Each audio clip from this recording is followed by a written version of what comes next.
नमस्कार, बिहार न्यूज़ देख रहे हैं आप। बुलेटिन में सबसे पहले बात मसौढ़ी थाना अंतर्गत निसियावा गांव की कर लेते हैं, जहां शादी समारोह में डीजे बजाने को लेकर गोलियां चली, जिसमें एक महिला संजू देवी, आकाश कुमार सहित 6 लोग घायल हो गए। वहीं गोलीबारी की सूचना मिलते ही मसौढ़ी पुलिस घटनास्थल पर पहुंची और सभी घायल लोगों को इलाज के लिए प्राथमिक स्वास्थ्य केंद्र मसौढ़ी लाया गया।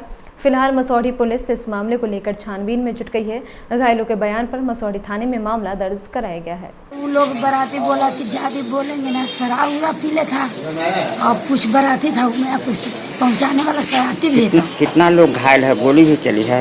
हाँ, गोली करीब करीब 4-5 फायरिंग हुआ है। कितना लोग घायल है? कम से कम यहाँ पर तो पहुँचे हैं 5, लेकिन 8-9 के माथा फुटल है। कौन गांव में हुआ है? निसियामा।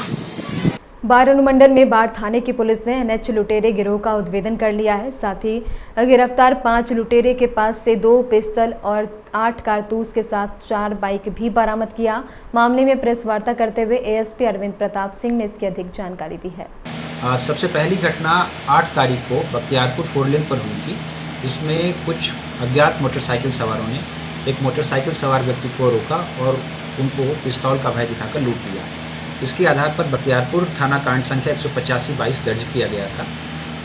2 दिन बाद बाढ़ थाना अंतर्गत जो बाजार समिति के पास रोड ओवरब्रिज के पास 4 अज्ञात अपराध कर्मियों ने पुनः एक लूट की घटना को अंजाम दिया, जिसमें एक बाइक फिर से लूट ली गई और 276/22 कांड संख्या दर्ज किया गया।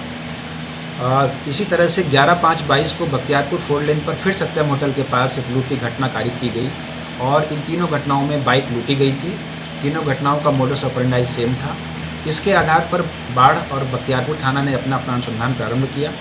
बाढ़ थाना की टीम ने और तकनीकी टीम के सहयोग से जो 276/22 कांड दर्ज हुआ था और जो रोड ओवरब्रिज जो बना है हमारा, जो भी प्रस्तावित बन रहा है, उसके आसपास जो घटना घटी थी 276/22 जिसके आधार पर एक कांड दर्ज हुआ, वहाँ से इन्होंने अपना अनुसंधान प्रारंभ किया और पिछले कुछ समय में ऐसे अपराधकर्मी जो इस प्रकार की घटनाओं में संलिप्त रहे हैं उनके ऊपर निगाह रखी जा रही थी। ऐसे ही ये गिरोह के बारे में इन्हें सूचना मिली कि वो एक जगह पर एकत्रित होकर लगातार इसी 3 के बाद चौथी एक घटना को कारित करने के लिए एकत्रित हुआ है और किसी घटना को अंजाम देना चाहता है। छापामारी कर इन सभी लोगों को गिरफ्तार किया गया है। तीनों कांडों का इनसे जो स्वीकारोक्ति बयान लिए गए और जो पूछताछ हुई और जो तकनीकी काम हुआ है, उनके आधार पर तीनों कांडों का सफल उद्भेदन हुआ है। अरवल के समाहरणालय सभागार में बिहार सरकार के ग्रामीण विकास मंत्री श्रवण कुमार ने सभी अधिकारियों के साथ एक समीक्षात्मक बैठक की। समीक्षात्मक बैठक करने के बाद विभिन्न योजनाओं के बारे में प्रेस वार्ता कर पत्रकारों को विस्तार पूर्वक उन्होंने मनरेगा, प्रधानमंत्री आवास, खेल मैदान, जल संचय सहित कई योजनाओं के बारे में बताया। इस वर्ष में लगभग 11,000 हमारे लक्ष्य प्राप्त हुए हैं इस जिले को, जिसमें से लगभग 10,000 से कुछ ज़्यादा आवासों को की स्वीकृति हमने दिया है। प्रथम किस्त भी लगभग 9,000 से कुछ ज़्यादा लोगों को दिया है। तो ये इस जो वित्तीय वर्ष में हमारे लक्ष्य प्राप्त हुए हैं उसमें हम लोगों ने काम पूरा, और पिछले जो 2017 से लेके 2020-21 तक 1,000 से कुछ ज़्यादा आवास अपूर्ण हैं, उनको पूर्ण कराने का हमने निर्देश दिया है।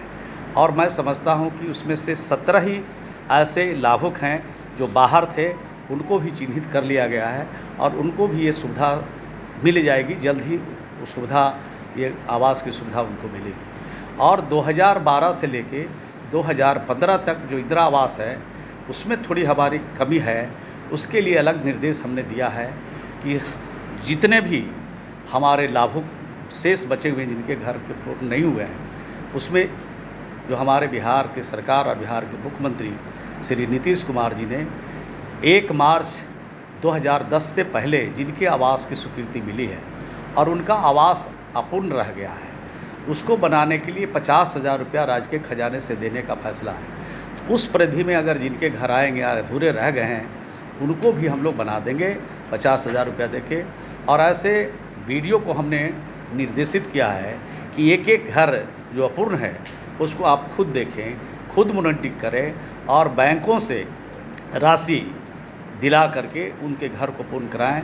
और भी दूसरा कोई विधि हो तो उसको भी लगा करके उन घरों को पूर्ण कराएं। तो ये स्थिति इंदिरा आवास योजना की है, प्रधानमंत्री आवास योजना की है, मुख्यमंत्री आवास ग्रामीण की है। तो इस तरह से इस जिले में काम हो रहा है। पटना में सामाजिक संस्थान सोना कला केंद्र के द्वारा आयोजित आनंद उत्सव सह सम्मान समारोह 2022 का आयोजन कालिदास रंगालय गांधी मैदान में किया गया।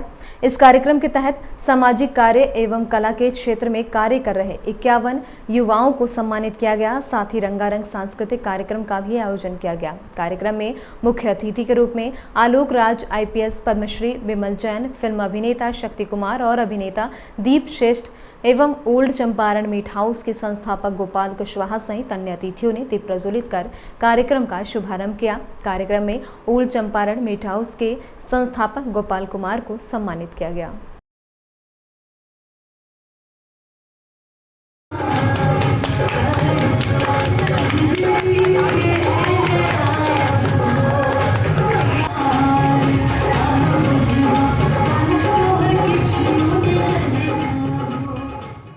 और अब बात कर लेते हैं विक्रम की, जहां विक्रम पुलिस ने गुप्त सूचना के आधार पर वाहन चेकिंग के दौरान भारी संख्या में अंग्रेजी शराब से भरा ट्रक को जब्त किया है। फिलहाल विक्रम पुलिस शराब से लदे ट्रक को थाने लेकर आई और आगे की कार्रवाई में जुट गई है।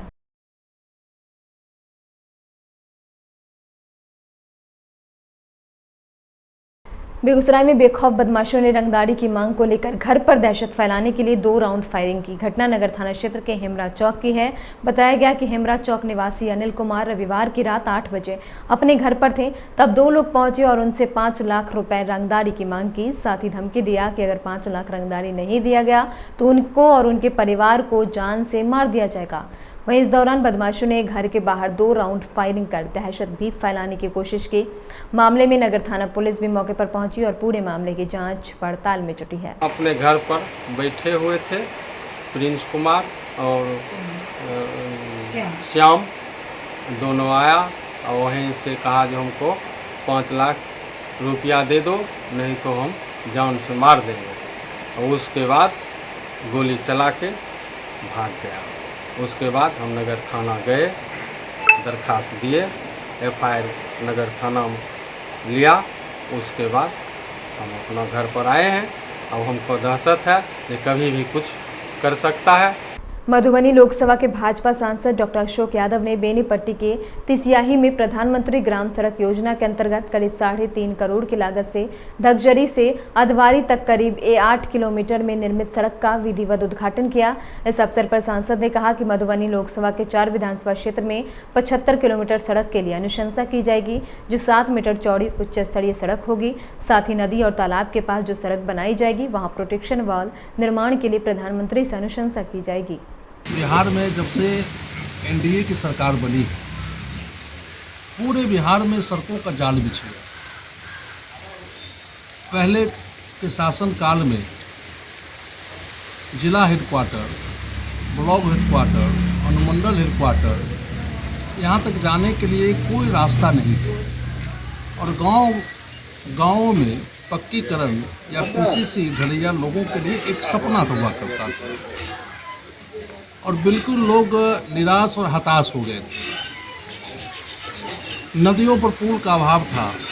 चचरी पर से लोग नदी पास करते थे और आए दिन बरसात के समय में या बाढ़ के समय में प्रत्येक प्रखंड में कई लोग पुल नहीं होने के कारण डूब के मर जाते थे। लेकिन आज पूरे बिहार में और मधुबनी लोकसभा में भी आज बहुत ऐसे इने गिने पुल बच गए हैं जिसका निर्माण होना बाकी है। और इसी के साथ इस बुलेटिन में इतना ही। तमाम अपडेट्स के लिए बने रहें बिहार न्यूज़ के साथ। नमस्कार।